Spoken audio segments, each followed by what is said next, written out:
and welcome to the Property Wealth Podcast. If you're tuning in today, you're in for a treat because we're diving into something really important for those of you who are over 40 and thinking about stepping into real estate investing. That's right, Sarah. We're going to talk about the best property types for beginners. It's never too late to start building wealth through real estate, and there are some fantastic options out there. Absolutely. Whether you're looking for a solid investment or just wanting to dip your toes in the water, we'll cover practical strategies that you can easily understand and apply. We'll discuss things like single-family homes, multifamily units, and even vacation rentals. Each has its pros and cons, you know? Right. And we'll also touch on the importance of location, how to assess your risk tolerance, and what to look for in a property. Plus, we'll share some tips on financing options that might be available to you, because navigating that can be tricky, especially if you're new to it. So, if you're ready to learn how to make informed decisions about your real estate journey, stick with us. Let's get started. So, Sarah, when we think about why this really matters for folks over 40, it's kind of a pivotal moment in life, right? Absolutely, Mike. At this stage, many people are starting to think about retirement, or at least, how they want to set themselves up for that next chapter. Exactly. And with the way the economy is shifting, it's becoming more crucial to have a solid plan in place. Inflation is hitting us hard, and if your savings are just sitting there, they're essentially losing value over time, right? Yeah, it's like that silent thief, isn't it? You think you've got enough saved, but then you realize it doesn't stretch as far as it used to. Right. And let's not forget about the market. It's not just about buying any property. It's about being strategic. I had a client, let's call her Jane, who was in her early 50s. She owned a home but was worried about her retirement savings. What did she do? Well, she decided to invest in a multifamily property. It was a bit daunting at first, but she saw it as a way to create consistent cash flow. She figured, with the rising rental demand, it was a solid bet. That's so smart. And, she was really proactive about it. She didn't just buy any property. She researched neighborhoods, understood the demographics, and even attended some local real estate meetups to network. That's key. Getting involved like that can really help you feel more confident in your decisions. Totally. And the emotional side of things can't be overlooked either. Jane described the relief she felt knowing she was creating a safety net for herself and her family. That's huge. It's not just about the numbers on a spreadsheet. It's about feeling secure, right? Exactly. And speaking of family, there's also the aspect of wealth transfer. More and more people over 40 are thinking about how to pass on their assets to their children. Definitely. That's a big deal. You want to provide for your kids, and real estate can be a tangible way to do that. Sure. I had another investor, let's call him Tom, who started acquiring properties specifically with his kids in mind. He wanted to build equity that they could either inherit or use as a stepping stone in their own financial journeys. That's a great legacy to leave. Yeah, and when you think about it, with the current economic trends, like rising housing costs and the uncertainty in traditional retirement plans, investing in property can give people a sense of control. Right. It's like you're taking charge of your future instead of just waiting to see what happens. Exactly. And, the beauty of real estate is its ability to hedge against inflation. When prices rise, so do rents, and if you own properties, you can benefit from that. That's a good point. For someone like Jane or Tom, having that rental income can really help maintain their lifestyle in retirement, especially as costs continue to rise. For sure. And I think what's important to mention is that it's not about jumping in without a plan. It's about starting with manageable investments that fit your current situation. Totally agree. It's about building that foundation. You don't have to dive into a massive 20-unit apartment complex right off the bat. Right. Maybe it's starting with a single-family rental or even a condo, something that allows you to learn the ropes without overwhelming yourself. And, many people think they have to wait until they've saved up a huge amount of cash. But there are financing options available that can help ease that barrier. Absolutely. Leverage can be a powerful tool. As long as you do your due diligence, it can really work in your favor. And let's not forget about the emotional aspect again. It's empowering to know you're making decisions that will benefit your future and your family's future. Yeah, the peace of mind that comes with knowing you're investing in something tangible is invaluable. So true. And I think that's really what it boils down to. Understanding your goals, assessing your current situation, and taking action that aligns with your values. Exactly. And the journey doesn't have to be a solo one. Finding mentors, joining local groups, or even just talking to friends who are in the same boat can provide a lot of insight. I love that idea. Community makes a big difference, especially when you're navigating something as significant as real estate investing. For sure. And, it's also about adapting to changes. The market is always evolving, and being aware of trends can really set you apart as an investor. Definitely. It's important to stay informed and flexible. So let's dive into some core strategies that can really help our listeners take that first step towards building their property portfolio. So let's dive into some of those core strategies and rules of thumb. One that I always emphasize is the 1% rule. It's pretty simple, really. Right, the 1% rule. That's where you look for properties that can rent for at least 1% of the purchase price each month, correct? Exactly. So if you buy a property for $200,000, you'd want it to rent for at least $2,000 a month. This rule helps you quickly gauge whether a property might generate positive cash flow. That makes sense. But what if the property's in a really desirable area? Should you still stick to that rule? Well, you might consider flexibility in those cases. Desirable areas can command higher rents, so you might go slightly below 1% if you believe in the long-term appreciation. But it's always a balance. Cash flow is king, right? Totally. And speaking of cash flow, what about the 50% rule? I think this is another good one for beginners. Yes, the 50% rule is another great guideline. It suggests that you should estimate your operating expenses to be about 50% of your gross rental income. So if you're bringing in $2,000 a month, expect around $1,000 in expenses. That's super helpful. But what kind of expenses are we talking about here? Great question. You've got things like property management fees, maintenance costs, property taxes, insurance, utilities, and a little cushion for unexpected repairs. Got it. So if you're buying a property, you should factor in those costs right from the start. Exactly. And that leads us to another important metric, cap rate, or capitalization rate. It's a way to evaluate the potential return on an investment property. Right, the cap rate. How do you calculate that? So you take the property's net operating income, which is your rental income, minus those operating expenses we just talked about, and then you divide that by the property's purchase price. Okay, can you give an example? Sure. Let's say you purchase a property for $300,000, and it generates $36,000 a year in rental income. Now, if your operating expenses are $18,000, your net operating income would be $18,000. So it'd be $18,000 divided by $300,000, which gives you a cap rate of 6%. That sounds straightforward. So what does a cap rate of 6% tell you? It tells you about the potential return on investment. Generally, a higher cap rate indicates a potentially better return, but it can also mean higher risk. Lower cap rates usually mean more stable markets, but they might not produce as high a return. Got it. And when you're looking at properties, having a checklist can be super helpful. Absolutely. A deal evaluation checklist is key. You want to look at things like the property's location, condition, potential for appreciation, and of course, your financing options. Financing options, right? What are some common ones for beginners? Well, a lot of first-time investors start with conventional loans, which usually require a 20% down payment. But there are also FHA loans that can allow for lower down payments, sometimes as low as 3.5%. And then there are also options like hard money loans, right?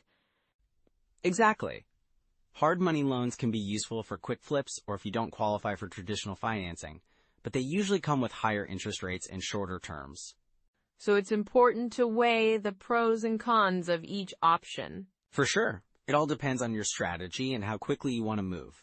And remember, it's also about knowing your market. Right.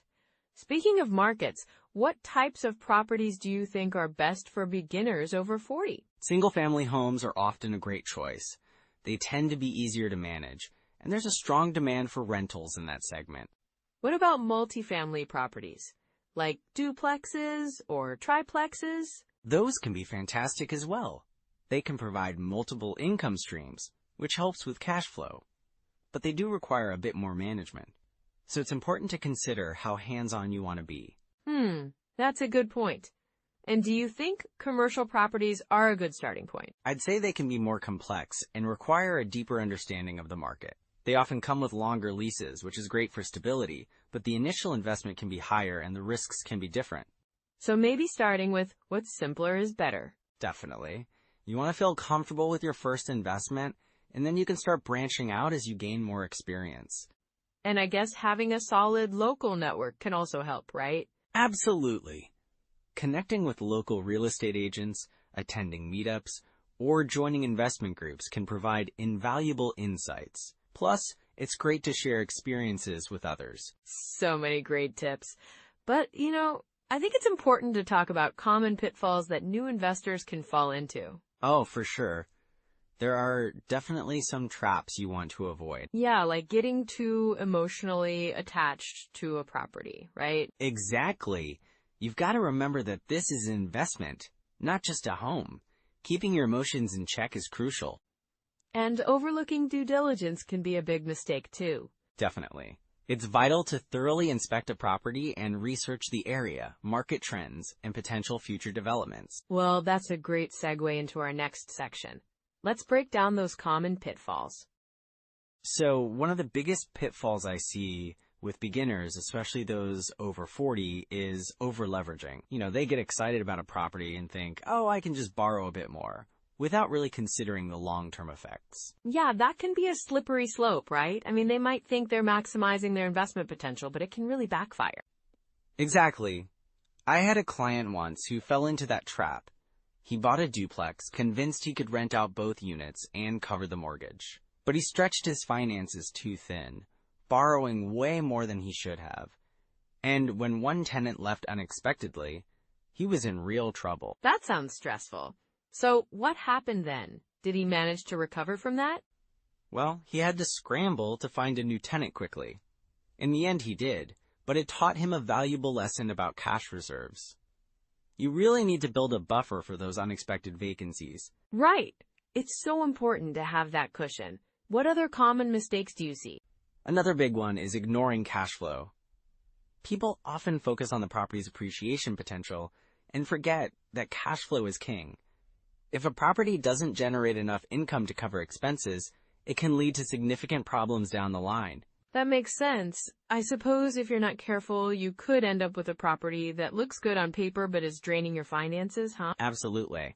I had another client who bought a property in a trendy area thinking it would appreciate rapidly, but they didn't take into account the high property taxes and maintenance costs.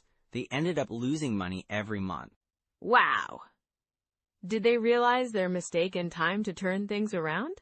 Thankfully, yes, they had to sell the property, which wasn't easy, but at least they learned to prioritize cash flow in future investments. It's a tough lesson, but it's essential. And what about bad tenants? I imagine that can be a real headache, too. Oh, for sure. Bad tenants can cause so many issues. I had a friend who rented to a couple without doing proper background checks. They ended up damaging the property and not paying rent for months. Ugh, that's the worst. So what can investors do to avoid that situation? It all comes down to thorough vetting. Check references, look at their rental history, and be cautious if there are red flags. You want to avoid getting emotionally attached to an applicant just because you like them personally. That's a great point. It's a business decision, after all. Exactly. And sometimes it's not just about the applicant. It's also about knowing your rights as a landlord. Some investors overlook that, thinking they can just figure it out as they go along. Yeah, that could lead to trouble down the road. What else do you see people getting wrong? Timing the market can be another pitfall. Some folks think they can predict when to jump in or out based on market trends. But the truth is, the market is unpredictable. Right. You can drive yourself crazy trying to time it perfectly. Exactly. I had a client who waited years, hoping for a dip in prices. Meanwhile, prices kept climbing, and they ultimately missed out on some great opportunities. So what would you suggest instead? Just get in when you can? Yes, Focus on the fundamentals of the property itself rather than trying to time the market. Look for locations with good rental demand and solid cash flow. Those are the indicators that matter more than trying to guess when the market will peak. That's a smart approach. And what about hidden costs? I imagine those can sneak up on new investors. Definitely. People often forget about things like maintenance costs, insurance, and even property management fees. Those can add up quickly and eat into your cash flow if you're not paying attention. Wow, that really illustrates the importance of doing your homework before jumping in. Yes, and getting a solid understanding of the total cost of ownership is crucial. I had a client who was shocked when they realized how much they were spending on upkeep after they bought their property. So what advice do you have for someone who might find themselves in that situation? First, do thorough due diligence before purchasing. Make sure you factor in those additional costs. And if you're already in a property and feeling the pinch, look for ways to cut costs, like negotiating with contractors or considering DIY for minor repairs. That's great advice. It really comes down to being proactive and informed, doesn't it? Exactly. And if you can spot the red flags early, you can avoid many of these common pitfalls. A good rule of thumb is to trust your instincts and stay disciplined with your investment strategy. I love that. So if someone is feeling overwhelmed or discouraged after hitting one of these bumps in the road, what's the best way to recover? Well, first, take a step back and assess the situation. Look at what went wrong. And don't be afraid to seek advice from experienced investors or professionals. They can provide perspective and solutions that you might not have considered. Definitely. And I suppose it's also about learning from those experiences, right? Absolutely. Every setback can be a learning opportunity. If you approach it with a growth mindset, you can come out even stronger in the long run. That's really encouraging to hear. It seems like the key takeaway is to stay informed, cautious, and adaptable as an investor. Exactly, Sarah. Investing in real estate can be incredibly rewarding if you navigate it wisely and stay focused on your long-term goals. Great insights today, Mike. I think our listeners will really appreciate these practical tips for avoiding common pitfalls in their property investing journey. I hope so. It's all about building that wealth steadily and intelligently. And with that, let's move on to some actionable next steps for our listeners. So now that we've talked about the best property types for beginners over 40, let's dive into some immediate steps you can take to get started. Absolutely.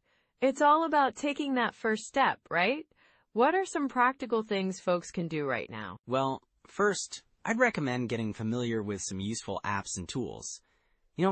Things like Zillow or Realtor.com can really help you get a sense of the market. Yeah, I love Zillow. It's so user-friendly. What about those calculators we often hear about? Great point. The BiggerPockets calculator is a fantastic tool for analyzing potential deals. You can plug in different numbers and see how they affect your cash flow. And Deal Check, too. That's a solid choice for beginners. It makes it super easy to compare different properties, right? Exactly, Sarah. And don't forget about Rentometer. It's a useful tool for checking rental prices in specific areas, helping you determine if a property can actually generate income. That's really important. Understanding rental rates can make or break your investment. What about local MLS access? Yes. Getting access to your local multiple listing service is key. It's often where you'll find the most up-to-date listings and data. You might need to work with a real estate agent to access it, but it's worth it. For sure. And I think starting small is such an important mindset. What habits should people consider developing? Definitely. I'd suggest analyzing at least one deal per week. It doesn't have to be a serious investment, just something to get your brain in the game. That's a great idea. And maybe visiting open houses or local meetups could help too. It's a good way to network and learn from others. Right. Getting involved in local real estate investing groups can really boost your confidence and knowledge. You'll meet people who've been in your shoes. And they can share their experiences, which is invaluable. Any books or podcasts you recommend for beginners? Oh, absolutely. Rich Dad, Poor Dad by Robert Kiyosaki is a classic. It really shifts your mindset about money and investing. And for podcasts, BiggerPockets podcast is fantastic for practical advice and real-life stories from investors. Those are solid suggestions. It's all about soaking up knowledge and connecting with others, right? Exactly. And starting your own small property portfolio can feel overwhelming, but if you break it down into manageable steps, it becomes so much easier. Yeah, it's like any big goal. You take it one step at a time. What about tracking your progress? Great thought. Keeping a journal of your learning, your goals, and your experiences can really help. It's motivating to look back and see how far you've come. And it's a good way to reflect on what's working and what isn't. It helps you stay focused. Absolutely. And I'd also encourage folks to set specific goals. Maybe it's attending one meetup a month or analyzing 2 properties each month. That sounds manageable. And those small wins can really build your confidence over time. Exactly. And remember, it's all about starting where you are. You don't need to have everything figured out to begin. So true. Every expert was once a beginner. And with these tools and habits, listeners can really set themselves up for success. Yes, and the key is just to take action no matter how small. So those are some practical first steps. Now let's bring this all together. So as we wrap up this episode, let's quickly recap some key takeaways, shall we? Absolutely. I think one of the biggest points we made was about starting small. You don't need to jump into a giant investment right away. Right, yeah, starting with something manageable like a small rental property or even a joint venture can really ease you into the market, especially if you're new to this whole thing. And we also talked about the importance of understanding your local market. Knowing the neighborhood dynamics can make a huge difference in your investment decisions. For sure. And remember, it's not just about the property itself, but also the surrounding community, schools, amenities, and future growth potential. Exactly. And then there was the emphasis on building a strong network, connecting with other investors, local real estate agents, and even mentors can provide invaluable insights and support. Absolutely, your network can really be your net worth. And finally, we touched on the idea of being patient. Real estate investing is a long game, and it's important to stay focused on your goals. Right. Building wealth takes time, but with the right strategy, it's definitely achievable. I mean, you're laying down those bricks for your future. So for all our listeners out there, if you found value in today's discussion, don't forget to like this episode, subscribe to the channel, and share your biggest takeaway or any questions in the comments. And don't forget to share this with someone over 40 who's thinking about investing in property. They might just need that little nudge to get started. Next time, we'll dive into where to find undervalued markets in 2026. It's going to be exciting, so you won't want to miss it. Thanks for joining us today. We appreciate you taking the time to invest in your future with us. Yeah, have a great week, everyone, and happy investing. Bye for now.